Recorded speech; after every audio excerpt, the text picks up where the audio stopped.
ఆంతరంగిక ఆధ్యాత్మిక పురోగతికి వారి ఆశీర్వాదములు మనందరితో ఉండాలని ఆకాంక్షిద్దాము.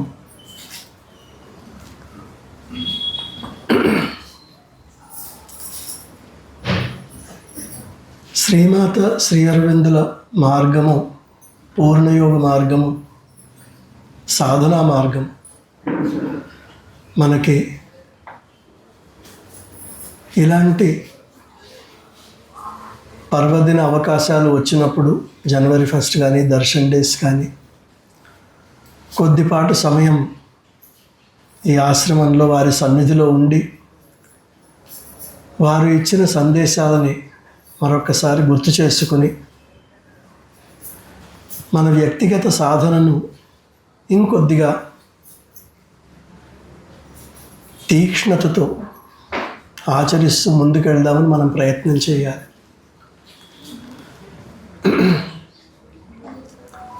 యోగ సాధనలో అత్యంత కీలకమైన అంశము సమత, equanimity. It is considered the basis for any sustained spiritual progress. Sri అరవిందుల వారు పాండిచ్చేరిలో ఆశ్రమంలో ఉన్నప్పుడు కూడా 1930s వారి యోగం ఏమిటి అని ప్రశ్నించే వాళ్ళు ఉండేవారు. వాళ్ళు వచ్చి అడిగేవారు, ఏం చెప్తున్నారు ఇక్కడ మీరు. ఆ టైంలో శ్రీ అరవిందుల వారు వారి లేఖల నుండి ఒక సేకరణ బేసిస్ ఆఫ్ యోగా అని ఉండే చిన్న పుస్తకం. ఇప్పటికీ కూడా అది ఇక్కడికి వచ్చి ఆశ్రమానికి వచ్చి ఇక్కడ సాధన మార్గం ఏమిటి, ఇక్కడ సిద్ధాంతం ఏమిటి అంటే మేము బేసిస్ ఆఫ్ యోగానే ఇస్తాం. దాంట్లో మొదటి అధ్యాయము కామ్, పీస్ అండ్ ఈక్వాలిటీ. అంటే బిగినింగ్లోనే కామ్, పీస్ అండ్ ఈక్వాలిటీ. మన పరిస్థితి ఏంటంటే మనందరము ఆకాంక్షిస్తూ ఉంటాము, ముందుకెళ్దాము. మెయిన్గా గృహస్థులం కాబట్టి మన ఆకాంక్షలు సాధారణంగా ఎట్లా ఉంటాయంటే ఉద్యోగం బాగుండాలి, ఆరోగ్యం బాగుండాలి, సాధ్యమైనంత వరకు జయం కలగాలి, మన పిల్లలు బాగుండాలి, వాళ్ళకి మంచి చదువు రావాలి, వాళ్ళకి మంచి ఉద్యోగం రావాలి, మంచి కోడలు రావాలి, లేకపోతే మంచి అల్లుడు రావాలి. ఈ రకంగా ఉంటాయి మనకి. తప్పులేదు, ఎందుకంటే ఆఫ్టర్ ఆల్ మానవులు గృహస్థులో ఉన్నాం, ఇది చేసుకోవాలి. కానీ మనము ఉండే ఈ ప్రపంచము ప్రకృతి అనుసరించి నడుస్తుంది. ప్రకృతిలో సహజం ఏమిటంటే అంధకారం తర్వాత వెలుగు రావాలి, వెలుగు తర్వాత అంధకారం రావాలి. That is the nature of light and darkness. They come and they go, the cycle repeats. మనం ఆధ్యాత్మిక మార్గంలో ఉన్నాం అనుకున్నప్పుడు దీన్ని కొద్దిగా సూక్ష్మంలో గ్రహించాలి. భౌతికంలో వెలుగు చీకటి వెలుగు వస్తున్నట్టే మిగతా విషయాల్లో కూడా డ్యువాలిటీ, ద్వంద్వాల ప్రకృతి. ఒకటి కోరుకుంటే అది తప్పకుండా ఆశీర్వాదం వల్ల వస్తుంది, కానీ ఎక్కడో దాని వెనకాల ఇంకోటి కూడా ఉంటుంది, తప్పదు అది. That is the nature of this circus. మనం ఆ సర్కస్ని ఎంజాయ్ చేసేటప్పుడు ఏమవుతుందంటే ఏదన్నా మంచి జరిగితే ఉద్వేగం వస్తుంది, ఆనందం వస్తుంది, అంత ఏదన్నా అటు తిరిగితే బాధ వస్తుంది, కృషించిపోతాం, కృంగిపోతాం. కానీ ఎప్పుడైతే మనం మదర్ శ్రీ అరవిందో దగ్గరికి వస్తామో మనకి భౌతికంగా వారు ఇచ్చే ఆశీర్వాదం ఉంటుంది, కానీ దాంతోపాటు యోగపరంగా కూడా మనం ముందుకు వెళ్ళాలి. లేకపోతే ఈ మార్గంలోకి వచ్చిన దానికి మనం పూర్తి లబ్ధి పొందలేము. మనము we will only be limiting ourselves if we assume that mother is here to fulfil our physical, vital, material, emotional and mental needs. She will do it as a mother. There is nothing wrong in asking her for it as the divine mother. At the same time, unless we broaden our horizon, unless we raise our sights to a higher goal, we will be missing the primary blessing of Mother and Sri Aurobindo and the very purpose for their descent into this world. అసలు వారు ఈ భూమి మీద అవతరించి నడవడానికి ప్రథమ కారణం ఏమిటి అంటే మానవ జాతిని మనం పైకెత్తాలి చైతన్యపరంగా. అది వారి పర్పస్. మనం ఇక్కడికి వచ్చి కూడా భౌతికంలోనూ మెటీరియలిజంలోనూ ఇరుక్కుపోతే మనం వారికి జస్టిస్ చేసిన వాళ్ళము.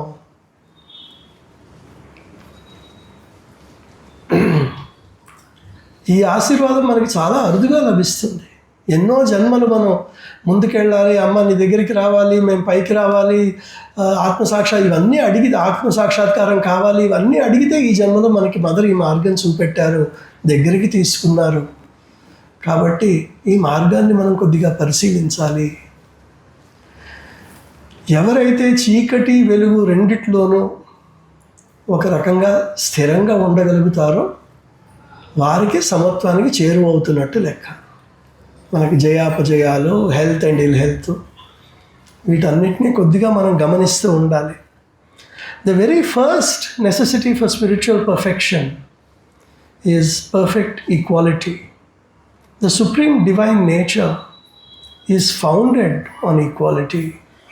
ఆధ్యాత్మిక పరిపూర్ణతకు మొదటి మెట్టు సమత్వము. ఇంకో చోట మదర్ అంటారు, ఎవరో సాధకులు సూపర్ మ్యాన్ ఎట్లా ఉంటారమ్మా, సూపర్మెంటల్ మేనిఫెస్టేషన్ వస్తే మనుషులు ఎట్లా ఉంటారు అంటే, she says the first quality is equality. The very first quality. మనం సూపర్మెంటల్ అంటే చాలా ఉన్నత స్థాయి, చైతన్య స్థాయిగా భావిస్తాము. దాంట్లో కూడా మొదటి మెట్టు ఏమిటి అంటే సమత్వం ఉండాలి అంటారు.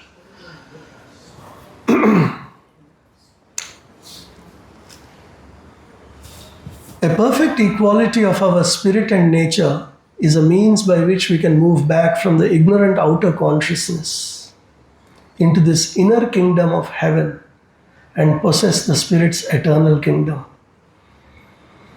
The perfect equality, పరిపూర్ణ సమత్వం ఎట్లా వస్తుంది అంటే, ఈ అజ్ఞానపూరితమైన బాహ్య చైతన్యం నుండి మనం వెనుదిరిగి ఆ అంతరంగిక స్వరాజ్యంలోకి ప్రవేశించగలగాలి. మన ప్రకృతి యందు నెమ్మదిగా సమత్వాన్ని నెలకొల్పాలి. ఇవి లేకపోతే పరిపూర్ణంగా మానవ కర్మలు ఆచరించడం కుదరదు.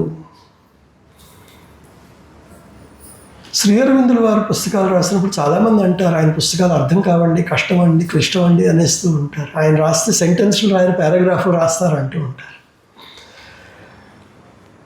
బట్ శ్రీ అరవిందుల వారే అన్నారు, శ్రీమాత రాకతో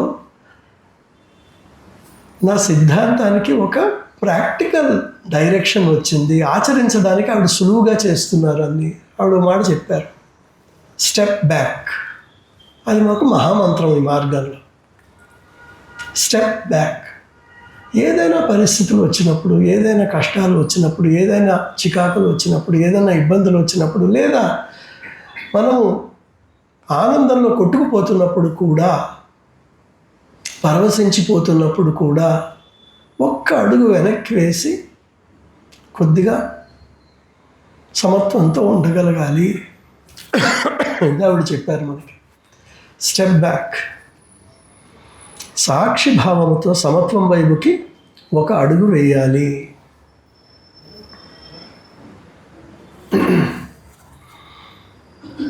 ఇలా ఈక్వాలిటీకి వెళ్ళేటప్పుడు మన ప్రకృతిని నెమ్మదిగా మనము ప్రశాంతపరిచి ముందుకు తీసుకెళ్ళాలి. ఎట్లాగండి?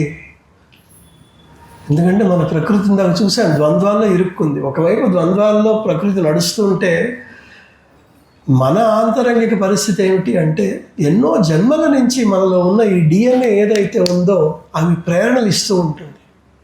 Fight or flight response. ఏదైనా ఇబ్బంది వస్తే either fight or run away, పరిగెట్టైనా పారిపో, నిన్ను రక్షించుకో, లేకపోతే అక్కడ ఎదిరించి పోరాడు. సమత్వం అని చెప్పదు మన డిఎన్ఏ. మన డిఎన్ఏ ఏమంటే దెబ్బలాడు, వాడు గట్టిగా దెబ్బలాడితే మనం ఇంకా గట్టిగా దెబ్బలాడు. ఇది మన పశు ప్రకృతి మనలో ఉన్నది. ఆ డిఎన్ఏ అంతా అట్లా ఉంది. భయము, క్రోధము ఇవన్నీ కూరుకుపోయి ఉన్నాయి మనలో. వీటిని ఎట్లా జయించాలి? సాక్షిభావనం మనం చూసుకోవాలి. అలాగే మనలో ఒక ముఖ్యమైన కల్మషం ఏమిటి అంటే కోరికలు, అహంకారము, ఈగో అండ్ డిజైర్. ఇది మన ప్రాణమయ కోశంలో పూరితంగా ఉన్నాయి. మనం ఏమనుకుంటూ ఉంటే అహంకారం అంటే బాగా గట్టిగా మాట్లాడి ప్రతిసారి తన మాట చెల్లించేవాడే అహంకారపూరితంగా ఉంటాడు అనుకుంటారు. అది కొంతవరకు బాహ్య ప్రకృతిలో అది కరెక్టే, కాదంటలేదు. కానీ ఆంతరంగిక ప్రకృతిలో కూడా అహంభావం ఉన్నవాళ్ళు చాలామంది ఉంటారు. వారి మాట చెల్లనిచో నిబ్బరంగా ఉండిపోయి అటు నుంచి తప్పుకుంటారు, కోఆపరేట్ చేయరు. అదొక రకమైన అహంభావం. ఇవన్నీ కూడా శ్రీ అరవిందో స్పిరిచువల్ పాత్లోకి వస్తే ఇక్కడ అంతా మన మీద మనం ఒక రకంగా మానసిక సర్జరీ చేసుకుంటూ ఉండాలి. మనం రోజు సర్జరీ చేసుకోవాలి. మనం దాగి ఉన్న బీజాలను వెలికి తీసి బయట పారేయాలి. The first obvious step to equality will be the conquest of our emotional and vital being. సమత్వం వైపుకి మొదటి అడుగు మన ప్రాణమయ కంపనలను అధిగమించటము. ప్రాణమయంలో సమత్వం రావాలంటే ఆంతరంగిక పరిశుద్ధత ఉండాలి, నిమ్న ప్రకృతి నుండి విముక్తి కావాలి. మనకి vital being is a big obstacle, it is also a big help. అదేంటంటే ఒక ఫెరారీ కార్ లాంటిది. కరెక్ట్ డైరెక్షన్లో వెళ్తే 200 కిలోమీటర్లు అటు వెళ్ళిపోతుంది, తప్పు డైరెక్షన్లో వెళ్తే 200 కిలోమీటర్లు ఇటు వెళ్ళిపోతుంది. దాని కోరికలు పూర్తి చేసినప్పుడు నీ అంత గొప్పవాడు లేదంటుంది. ఎప్పుడైతే నియంత్రణ పెట్టాలి మనము అంటే నియంత్రణ నాకు నచ్చదంటుంది. ఇదేమిటి, నిన్నటిదాకా చక్కగా ఆడుకున్నాం, పార్టీలు చేసుకున్నాం, గోలగోలు చేసాం, ఇది సాధించాం, అది సాధించాం, ఇప్పుడు నియంత్రణ అంటావేమిటి, సమత్రణ అంటావేమిటి, నువ్వు నాకు గెట్టట్లేదా, నేను ముక్కు మూసుకుని కూర్చుంటున్నావు 4 రోజులు. ఎనర్జీ పడిపోతుంది మనిషిలో, డిప్రెషన్లోకి వెళ్ళిపోతారు కొంతమంది. ఇవన్నీ చూసుకోవాలి మనం. అది ప్రాణిక స్వభావం, కానీ దాన్ని మనం కంట్రోల్ చేయాలి. ఇంకొక రకంగా చెప్పాలంటే మనకి జన్మాంతరాలుగా వచ్చే బీజాలు ఏవైతే ఉన్నాయో ఆ రకంగా మనకు 98% of human DNA is chimpanzee DNA. మనలో ఉన్న డిఎన్ఏ ఏదైతే ఉందో 98% ఇంకా చింపాంజీనే. ఇప్పుడు నాకు ఎవరన్నా ఒక గిఫ్ట్ ఇచ్చి చింపాంజీని పెట్టారనుకోండి, నా పక్కన ఒక గొరిల్లాని పెట్టారనుకోండి, అది 600 కేజీలు ఉంటుంది. ఇప్పుడు దీన్ని కంట్రోల్ అంటారు. అది మన ప్రాణమయ కోశం. ఎక్కడ కంట్రోల్ చేస్తాం 600 కేజీలు దాన్ని? అది నన్ను ఇట్ట బొమ్మని చెప్పి చేయగలరు. మరి ఎట్లాగా? కోపం వచ్చినప్పుడు మనకి ఆ 50 ఏళ్ళ నుంచి వింటూనే ఉన్నాను కోపం మంచిది కాదని, అయినా అది ఎప్పుడో అప్పుడు బుస్సుమని లేస్తుంది. ఎవరన్నా ఒక ఇన్సల్ట్ వేస్తే చాలు, ఎవరన్నా అనరాని మాట అంటే చాలు, బిజినెస్లో ఎవరన్నా మోసం చేస్తే చాలు, కోపాలు వచ్చేస్తాయి, తాపాలు వచ్చేస్తాయి, నానా బీభత్సాలు. ఎలా కంట్రోల్ చేయాలి ఈ గొరిల్లాని? దాన్ని నెమ్మదిగా మన ఫ్రెండ్గా చేసుకోవాలి అంటారు. ఎట్లా చేయాలి అంటే ఆధ్యాత్మికతను ఒకేసారి బకెట్ దాని మీద పోసేయకుండా ఇంత ఇంత ఇంత ఇంత ఇంత దాన్ని అలవాటు చేసుకోవాలి. అంటే ముందు ఒక బనానా ఇవ్వాలన్నమాట. ఆ బనానా అది తింటుంది. రోజుకు 10 నిమిషాలు మెడిటేషన్, ఒక 20 నిమిషాలు మెడిటేషన్. ఇప్పుడు శని ఆదివారాల్లో మనకి ఇక్కడ మెడిటేషన్ వర్క్షాప్ జరగబోతుంది. ఇదే నేర్పిస్తాం. మీరు ఒకేసారి కూర్చుని ఇంక నేను మెడిటేషన్ చేస్తే ఏకంగా పరమశివుడు దిగి రావాలనో లేకపోతే గోల్డెన్ లైట్ కనపడాలి, అలా అవ్వదు. ఒక రోజులో మారదు. ఒక రోజులో మారితే అది 2వ రోజు ఉండదు, అదో గొడవ అన్నమాట. నెమ్మదిగా దాన్ని అలవాటు చేయాలి. మనం చేసుకుంటూ ముందుకెళ్ళాలి. పరిశుద్ధత అది క్రమేణా వస్తుంది, కానీ ఓపిక పట్టాలి. మనం జన్మాంతరాలుగా వచ్చేది ఒక రోజులో ఆగదు కదా. ఆ మొమెంటం ఉంటుంది కదా మనకి, ఆ మొమెంటంని కంట్రోల్ చేయాలి. సడన్ బ్రేక్ వేస్తే కుదరదు. సో ఈ రకంగా ముందుకు వెళ్తూ ప్రాణమయ కోశాన్ని మనము పరిశుద్ధపరచాలి. Equality in the vital, equality in the heart and psychic.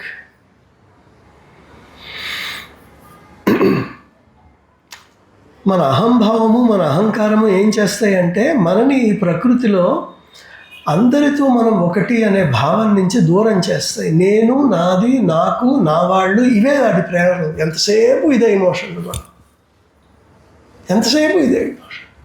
వాటిని separates me from the others. Okay reaction బయట వాళ్ళకి మన వాళ్ళకి రాదు. మన వాళ్ళైతే ఒక రియాక్షన్, బయట వాళ్ళైతే ఇంకో రియాక్షన్. ఈ మన భేదంతో కొట్టుకుపోతూ ఉంటుంది. Desire and ego. ఇందాక డిజైర్ చెప్పుకున్నా, ఇప్పుడు ఈగోలోకి వస్తున్నాం అన్నమాట. వీటిని నెమ్మదిగా మనము అధిగమిస్తూ ముందుకెళ్ళాలి. When we live in unity with the divine in ourselves, the imperfections disappear in the calm and equal strength and the delight of inner spiritual existence. A large universal love will replace the claimant egoistic love of little joys and griefs. చిన్న చిన్న సంతోషాలు, దుఃఖాలు, వీటన్నిటిని ఇవన్నీ మనని కలవర పెడుతూ ఉంటే నెమ్మదిగా మనకి ఏమవుతుందంటే ఆధ్యాత్మికంగా ముందుకు వెళ్ళినప్పుడు ఈ అహంకారపూరితమైన ప్రేమ తొలగి దాని బదులు ఒక విశాలమైన ప్రేమ చోటు చేసుకుంటుంది. మన భేదాన్ని కదిలించాలి కొద్దిగా. ఐ, మీ అండ్ మైసెల్ఫ్లో ఉండిపోతే మనం యూనివర్సల్లోకి ఎక్స్పాండ్ అవుతున్నట్టు కాదు.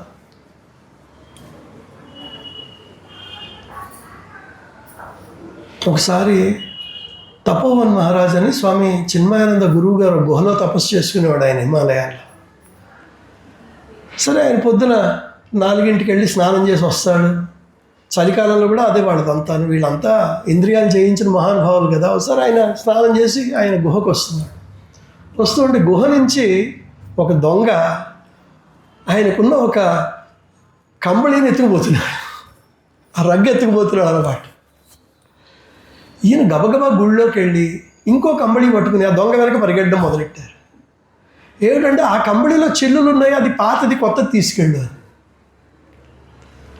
మనమైతే ఏం చేస్తాం, గుహలోకి వెళ్ళి కర్ర పట్టుకుని బయలుదేరుతాం వాడి వెనక. కానీ ఆయనకి ఆ వైశ్విక ప్రేమ, అరే పాపం వీడు చలితో బాధపడుతున్నాడు, అందుకని రగ్గు తీసుకెళ్తున్నాడు, వాడికి మంచి రగ్గు ఇద్దామని నేను పరిగెడుతాను. ఇది ఈ గృహస్థ స్వభావం మనకు ఎంతసేపు నేను, నాది, నాకు అనుకునేది కాస్త ఈ ఋషి స్వభావంలోకి మారాలి. అప్పుడు ఎప్పుడైతే అంతా నేను, అంతా మనదే, అంతా నాదే అనుకున్నప్పుడు ఇంకా మనకి ఇమోషన్స్ ఎక్కడొస్తాయి? ఆటోమేటిక్గా అది మనకి సమత్వాన్ని తీసుకొస్తుంది. ఇది మనకి సాధ్యం అవుతుంది నేర్చుకోవడం. కానీ దానికి ఒక ప్రణాళిక ప్రకారం, ఒక నిబద్ధత ప్రకారం మనం చూసుకుంటూ మనం చేయాల్సిన పని. దానంతట అది రాదు.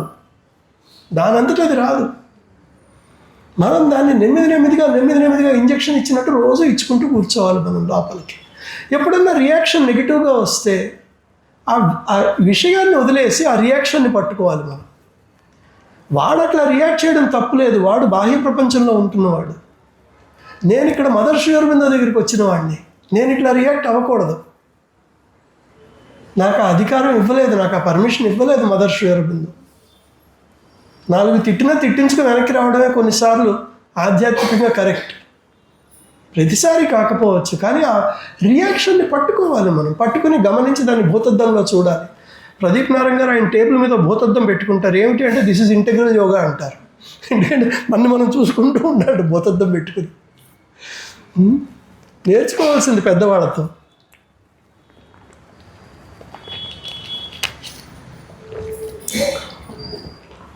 Equality in vital, equality in heart and psychic, equality in mind and intelligence.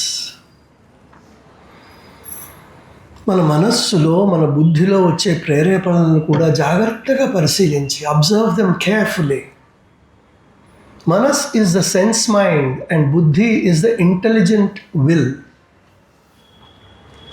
Shri అరవిందుల వారు కొంతమంది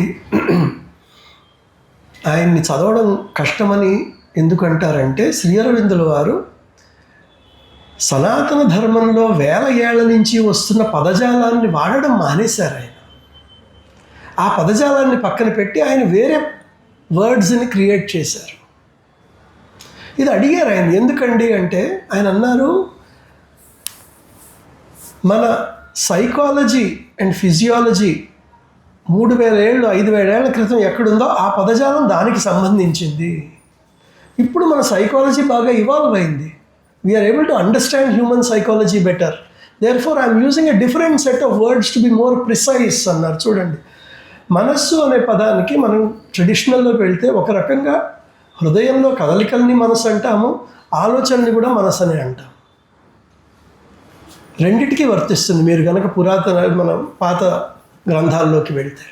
కానీ శ్రీ అరవిందుల వాళ్ళు ఏమంటారంటే, మనస్సు అంటే సెన్స్ మైండ్ అంటారు. ఏదైతే మన ఇంద్రియాలతో చిక్కుకున్న మనసు, ఆలోచనలు అవన్నీ ఉంటాయో దాన్ని ఆయన మనస్సు అంటున్నారు. బుద్ధి అంటే ఈ సెయింగ్ డిస్క్రిమినేటరీ ఇంటెలిజెంట్ విల్. మనకి భగవంతుడు విల్ పవర్ ఇచ్చాడు కదా, దాన్ని కరెక్ట్ రాంగ్ వేరు చేసి చూడగలిగే కెపాసిటీని బుద్ధి అంటున్నారు శ్రీ అరవిందుల వారు. మన మనస్సు మన వాంఛను సమర్థిస్తూ ఉంటుంది ఈ సెన్స్ మైండ్ అనేది. అది వదిలేయటం మనం నేర్చుకోవాలి. ఈ సమర్థతను మనం తగ్గించాలి. ఎంతసేపు నాకు కావాలి అనుకున్నప్పుడు ఆ ప్రేరణ రాగానే మనసు దాన్ని సమర్థిస్తుంది. ఎందుకు కావాలో దాన్ని ఆపాలి. మనం ఆపి దాన్ని పరిశుద్ధత చేయాలి. ధర్మాధర్మ విచక్షణతో చేయాలి. ఉపనిషత్తుల్లో అంటారు కదా, what is pleasurable and what is good. ఎంతసేపు మనసు ఏంటంటే నా వాంఛలు కోరికలు, నాకు ఇది ఎంజాయ్మెంట్, ఇదే కావాలంటుంది. ఏది రైట్ రాంగ్ అది కొద్దిగా వదిలిపెట్టేద్దాం అంటూ ఉంటుంది. కానీ అవి పట్టుకోవాలి. మనం ఇవన్నీ పట్టుకుని ముందుకెళ్తేనే సమత్వంలోకి మనం వెళ్ళగలము అంటుంది. భగవద్గీతలో కూడా పర్టికులర్లీ 2వ అధ్యాయంలో ఎన్నో చోట్ల గీతాచార్యులు వారు చెప్తూ ఉంటారు, సమత్వం యోగముచ్యతే. నువ్వు యోగం చేస్తున్నావు అంటే ముందు సమత్వం నేర్చుకో. అది ఉంటేనే అప్పుడు నీకు యోగం చేస్తున్నట్టు లెక్క. తర్వాత కృష్ణుడి సమత్వం గురించి, స్థితప్రజ్ఞుడి గురించి చెప్తే సరిగ్గా మనలాగే అర్జునుడు అడుగుతాడు, ఏదో ఈయన ఎవరు బాగున్నాడు ఈ క్యారెక్టరు, స్థితప్రజ్ఞుడు అంటున్నావు, ఆయన ఎట్లా నుంచుంటాడు, ఎట్లా కూర్చుంటాడు, ఎట్లా మాట్లాడతాడు, ఇవన్నీ నువ్వు చెప్పు అంటాడు. ఆయన బిహేవియర్ ఎలా ఉంటుందో చెప్పు నాకు అంటాడు. గొడవ ఏంటంటే ఇది బయట ప్రవర్తనతో చూసి లోపల వచ్చేది కాదు కదా. బయట ప్రవర్తనతో లోపల వచ్చేది కాదు. లోపల నుంచి మారితే అప్పుడు బయట ప్రవర్తన వేరేలా కనపడుతూ ఉంటుంది. అప్పుడు ఆయన ఒక 5-6 విషయాలు చెప్తాడు. ఆయన డిజైర్లెస్నెస్, ఇందాక చెప్పుకున్నాం కదా, డిజైర్ అండ్ ఈగో శ్రీరంగులు వారు చెప్పారు. కోరికలు, వాంఛలు లేకపోవటము, ఆ తృష్ణను అధిగమించటము. మనం ఎవరైనా ఇంటికి వెళ్ళామనుకోండి, ఏదైనా ఒక మంచి వస్తువు చూస్తే లోపల నుంచి ఎక్కడి నుంచి ఫస్ట్ అరే మన ఇంట్లో కూడా ఉంటే బాగుంటుందేమో అనిపిస్తుంది. ఒక మంచి పెయింటింగ్ కావచ్చు, ఒక మంచి పుస్తకం కావచ్చు, నాలాంటి వాడికైతే 4 స్వీట్లు కావచ్చు, ఇది తింటే బాగుంటుంది కదా. అది మనం పొంచి ఉంటుంది లోపల నుంచి, ఫట్ బయటకు వచ్చేస్తుంది. సబ్కాన్షియస్గా వస్తుంది. కొన్నిసార్లు మనకి తెలియని కూడా తెలియదు, తర్వాత గుర్తుపడుతుంది. పట్టుకోవాలి దాన్ని, అక్కడికక్కడే పట్టుకుని దాన్ని కూర్చోబెట్టాలి. నీకు ఎందుకు ఇది, ఇంట్లో ఉన్న చెత్త చాలదా, అల్మార్లు నిండిపోయాయి, క్లీనింగ్ చేయాలంటే మనుషులు దొరకట్లేదు, ఈ గోడంతా ఎందుకు నీకు, అసలైనా అది కావాలని ఎందుకు అనిపిస్తుంది నీకు, వెనక్కి లాగడం. ఎవరికన్నా సక్సెస్ వస్తే అరే వాళ్ళ అబ్బాయికి అంత మంచి ఉద్యోగం వచ్చింది, మా వాడికి రాలేదే, స్పాంటేనియస్, ఎలా ప్రోగ్రామ్ అయిపోయిందో చూడండి. తప్ప అది బయట ఉన్న వాళ్ళకి తప్పు కాదు, లోపల ఉన్న వాళ్ళకి తప్పది. ఎప్పుడైతే మనం ఆ ఆటోమేటిక్ ట్రిగర్స్ ఉంటాయో, ఆ డిజైర్లెస్నెస్ అక్కడ పట్టుకోవాలి మనం. Situational stability under all circumstances, praise or criticism. Europa ప్రదేశం నుంచి ఒక ఆవిడ టిబెట్లో బాగా ట్రావెల్స్ చేశారు, అలెగ్జాండ్రా డేవిడ్ నీల్ అని. ఆవిడ మదర్కి కూడా పరిచయం. ఆవిడ ఒకసారి మదర్తో మాట్లాడుతూ, నేను బుద్ధిస్ట్ మానస్ట్రీకి వెళ్ళాను టిబెట్లో, నువ్వు ఎంత సాధన చేసావని ఆయన అడిగి, ఆయన అన్నాడు, నిన్ను ఎవరన్నా ఆక్షేపిస్తే నీలో ఎలాంటి ప్రేరణలు కదలికలు ఉంటాయి అని. అంటే నాలో పెద్ద ప్రేరణలు కదలికలు ఉండవండి, నేను అది అధిగమించాను అని చెప్పారు. సంతోషం. తర్వాత ఆవిడ మదర్తో ఒక మాట అన్నారు, లక్కీగా ఆయన ఇంకో విషయం అడగలేదు తెలుసా, నిన్ను ఎవరన్నా ప్రేజ్ చేస్తే నువ్వు ఎట్లా రియాక్ట్ అవుతావో అడగలేదు. నేను ఇంకా అక్కడ ఉబ్బి అయిపోతున్నాను, నేను ఇది బాగా చేసావంటే నాకు రెక్కలు వచ్చేస్తాయి, ఇంకా దాని మీద పని చేస్తున్నానని చెప్పారు. చూడండి ఎంత జాగ్రత్తగా ఉండాలో. అందుకనే కత్తి మీద సావు అంది ఉపనిషత్తు. తీక్ష్ణమైన దార మీద నడవాలి, స్వార్డ్ మీద నడవాలి అంటారు.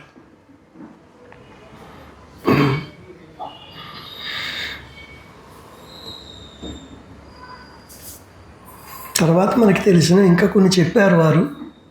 Emotional stability, complete self control. Like భగవద్గీతలో ఎగ్జాంపుల్స్ ఇస్తారు. ఎలాగైతే తాబేలు ఏదన్నా డేంజర్ పర్సీవ్ చేయంగానే దాని కాళ్ళన్నీ ముడుచుకుని ఆ షెల్ కింద ఉంటుందో, సాధన చేసేవాడు అలా ఉండాలి. ఆక్షేపణలు వచ్చినా అలాగే ఉండాలి, ఎవరన్నా పొగిడినా సరే అలాగే ఉండాలి. అలాగే ఈ సెన్స్ ట్రిగర్స్ వచ్చినప్పుడు అలాగే ఉండాలి, జాగ్రత్తగా ఉండాలి. అలాగే ఎన్నో నది ఎట్లా ఉంటుంది, అది కొండల్లో బయలుదేరినప్పుడు చాలా కోలాహలంగా ఉంటుంది, చిన్నపిల్లలా ఉంటుంది అంటారు కొంతమంది. గెంతులేస్తూ దిగుతుంది కొండల మీద నుంచి, తర్వాత కొద్దిగా శాంతిస్తుంది. తర్వాత సముద్రంలో చేరేటప్పుడు పూర్తి సమత్వంతో ఉంటుంది. It is like beloved getting lost in her lover అంటారు. అది ఎన్ని మనకి సెన్స్ ఇంపల్సెస్ వచ్చినా మనం we should be like a river flowing in to the ocean, ఇదొకటి చెప్తారు ఎగ్జాంపుల్స్. ఈ రకంగా మనకి ఎన్నో ఉదాహరణలు ఉన్నాయి. శ్రీ అరవిందుల వారు ఇంకోటి కూడా చెప్తారు, సమత్వం అంటే కొంతమంది ఏం చేస్తారంటే ఒక బండరాయిలాగా పడుంటడమే కదా మన పని అనుకుంటారు. నిశ్చలంగా ఉండాలి, ఎవరేమన్నా పట్టదు, నాకు దులిపేసుకుంటాను, అలా కూర్చుంటాను. మొన్న గుర్గాం వెళ్ళినప్పుడు కూడా ఒక జ్ఞానయోగ సెషన్ చేశాను ఒక 2 రోజుల పాటు. రిటైర్డ్ వాళ్ళు చాలామంది వచ్చారు, ఒక ఐఏఎస్ ఆఫీసర్ గారు కూడా వచ్చారు, చాలా అటెంటివ్గా విన్నారు. వినేసి చివరికి వచ్చేటప్పుడు పాషాణం అయిపోమంటున్నారండి మీరు అన్నారు. అంటే అది నిష్క్రియ సమత్వం అనమాట. ఎక్కడ చలనం లేదు, అది కాదు మనకు కావాల్సింది. కొంతవరకు అది మనకు హెల్ప్ చేస్తుంది బిగినింగ్లో. ఎప్పుడైతే మనం వీటితో కొట్టుకుంటూ ఉంటామో ఈ రియాక్షన్స్తో, అప్పుడు రియాక్ట్ అవ్వద్దు, స్థాణువులాగా ఉండు అంటారు. అది కరెక్టే, కానీ అది మన డెస్టినేషన్ కాదు, అది మన స్టార్టింగ్ పాయింట్. మీద పడి కొట్టే కంటే స్థానంలో ఉండడం బెటర్ సమత్వం కావాలనుకుంటే. కానీ అక్కడ ఉండిపోతే మనం మదర్ మార్గంలో ఉన్నట్టు కాదు. మనకు కావాల్సింది సక్రియ సమత్వం. జీవితంలో జీవిస్తూ పనులు చేసుకుంటూ సక్సెస్ కావాలనుకుంటూ ముందుకెళ్తూ వర్క్ చేసుకుంటూ పెద్దవాళ్ళని చూసుకుంటూ పిల్లల్ని చూసుకుంటూ ఈ సంఘంలో ఒక రెస్పెక్టబుల్ ఒక ఇండివిజువల్గా బతుకుతూ సాంఘిక ఇష్యూస్ని ఎదురిస్తూ అవసరమైన చోట ఇవన్నీ చేస్తూ కూడా సమత్వంలో ఉండాలి. ఇది ఎట్లా సాధ్యం అవుతుందండి? మదర్ మంత్రం స్టెప్ బ్యాక్ అనుకున్నాం కదా. వర్క్ చేసేటప్పుడు సెన్సెస్ ద్వారా వర్క్ చేస్తాము, కానీ రియాక్షన్స్ వచ్చేటప్పుడు స్టెప్ బ్యాక్. అది కూడా ఆ రిఫైన్ అయ్యే కొద్దీ ఆటోమేటిక్గా మన బాహ్య చైతన్యంలో కూడా మార్పులు వస్తాయి. మనకి మాట తగ్గుతుంది, కొద్దిగా రియాక్షన్స్ తగ్గుతాయి. కానీ ఇది కాన్షియస్గా ప్రయత్నం చేసేవాడికే సాధ్యం అవుతుంది. కాన్షియస్గా స్థానం అయిపోతా ఉండిపోతా ఇదే యోగం అనుకున్నట్టు కుదరదు మనకి. మెడిటేషన్ కూడా మదర్ అంటారు, ఎన్ని గంటలు మెడిటేట్ చేసావనేది కాదు ఇంపార్టెంట్, అక్కడ కూడా చైతన్య సక్రియత ఉందా లేదా. అలా ఆలోచనలో కొట్టుకుపోతూ 2 గంటలు కూర్చుంటే ఉపయోగం లేదు.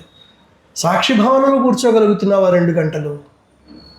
తర్వాత డిసెంట్ ఆఫ్ పీస్ కనపడుతుందా నీకు? సక్రియ మెడిటేషన్ మంది. అలాగే ఇలాగా సక్రియ సమత్వము అంటారు. పూర్ణయోగము అంటే ఈ ప్రపంచంలో ఉంటూ ఇక్కడ ఈశావాస్యమిదం సర్వం అనే సత్యాన్ని సదా చూస్తూ ఉండాలి. Everything is divine. నన్ను ఎదిరించేవాడు డివైనే. ఏ నాటకం ఆడుతుందో మదర్ మనకు తెలియదు కదా. ఆవిడ అలా ఆడిస్తూ ఉంటుంది మనందరినీ. ఇవాళ ఈ పని జరగకూడదేమో అందుకనే ఎదురిస్తున్నాడేమో, లేదు ఈ ఆబ్స్టకల్ని నేను ఓవర్కమ్ చేసి ముందుకెళ్ళాలి, అప్పుడు నేను ఇంకా స్ట్రాంగ్ అవుతాను, అందుకు చెప్తోందేమో. చూసుకోవాలి, మనం చూసుకుని నడవాలి. సో మనకి కేటాయించిన వ్యవధి ఆల్మోస్ట్ పూర్తి అవుతూ ఉంటే మనము సమత్వం గురించి, సమత్వం ఎట్లా ఉండకూడదో శ్రీ అరవిందుల వారు చిన్న హాస్యాస్పదమైన కావ్యం రాశారు. సెల్ఫ్ అనే కావ్యంలో ఆయన కొంతవరకు ఇలాగా పరిపూర్ణంగా సమత్వం రాని వాళ్ళ గురించి చెప్తూ, మాటలేమో సమత్వం గురించి చెప్తూ రియాక్షన్స్ ఎలా ఉంటాయి అంటే ఆయన చెప్తున్నారు. హీ సెడ్ అంటే ఎవరి గురించో, ఆ స్పిరిచువల్ పర్సన్ గురించి, ఐఆమ్ ఈగోలెస్, స్పిరిచువల్, ఫ్రీ, నాకు అహంకారం లేదు, నేను ఆధ్యాత్మికతలో మునిగి తేలుతున్నాను, నేను పూర్తిగా ఫ్రీగా ఉన్నాను అంటూ then swore because his dinner was not ready in time. అంటే ఆయనకి టైంకి భోజనం అందకపోతే తిట్టేస్తున్నట్టు. ఐ ఆస్క్డ్ హిమ్ వై, ఇదేంటి ఇప్పటిదాకా సమత్వం గురించి చెప్పావు, ఆధ్యాత్మికత చెప్పావు, నువ్వు అంతా పూర్తిగా లిబరేటెడ్ అన్నావు అంటే, he said it is not me but the bell is hungry God who gets unsteady. అంటే లోపల దేవుడికి కోపం వచ్చింది, నాకు రాలేదంట. ఇది మన సమత్వం కూడా ఇవాళ ఇదే పరిస్థితుల్లో ఉంది. మనం సాధన చెయ్యాలి, చేసి ఆ బెల్లి గాడుని కూడా శాంతపరిచి వాడికి కూడా సమత్వం నేర్పి, అమ్మా కొద్దిగా మమ్మల్ని ముందుకు తీసుకెళ్ళు, ఇలా మనం ప్రేయర్ చేసుకుంటూ ఉంటే ఇవన్నీ ఆవిడే పైకి లాగుతుంది. మనం మన జాబ్ అంతా అడుగుతూ ఉండడమే అమ్మని. ఆవిడే ఇస్తుంది నెమ్మదిగా. సో ఇక్కడితో మనం ఒక్కసారి అందరం కలిసి కళ్ళు మూసుకుని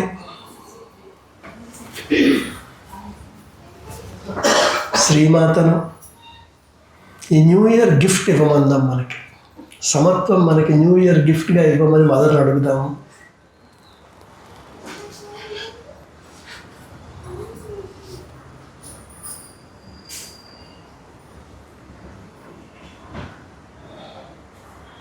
ప్రాణికంలో సమత్వము,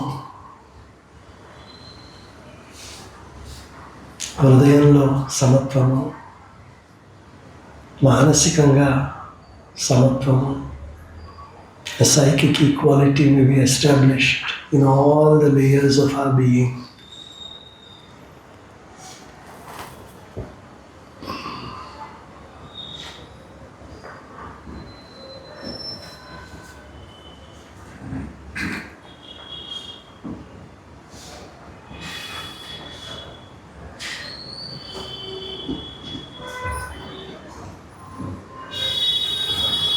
ఒక 3 సార్లు అందరం కలిసి సామూహికంగా ఓంకారం ఉచ్చరిద్దాము. నిదానంగా ఉచ్చరిద్దాము. ఆ ఓంకారాల మధ్య ఉన్న నిశ్శబ్దాన్ని కూడా సాక్షి భావంతో గమనిస్తూ చక్కగా let us take a deep breath. ఒకసారి పూర్తిగా శ్వాస తీసుకుని వదిలేద్దాము.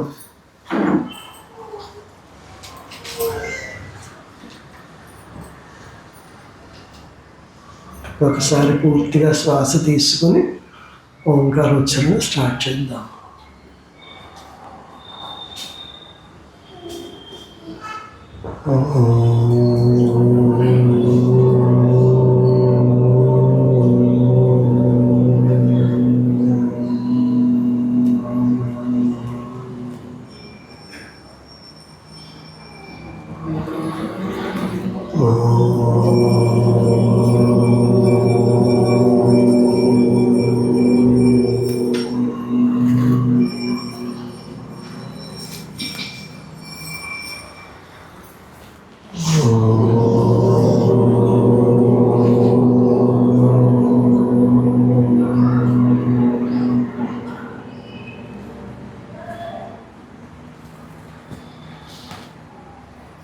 మరొక్కసారి అందరికీ నూతన సంవత్సర శుభాకాంక్షలు. మనందరితో శ్రీమాత శ్రీ అరవిందుల ఆశీర్వాదము ఈ సంవత్సరం అంతా ప్రతి క్షణము ఉండాలని ప్రార్థించుకుందాం.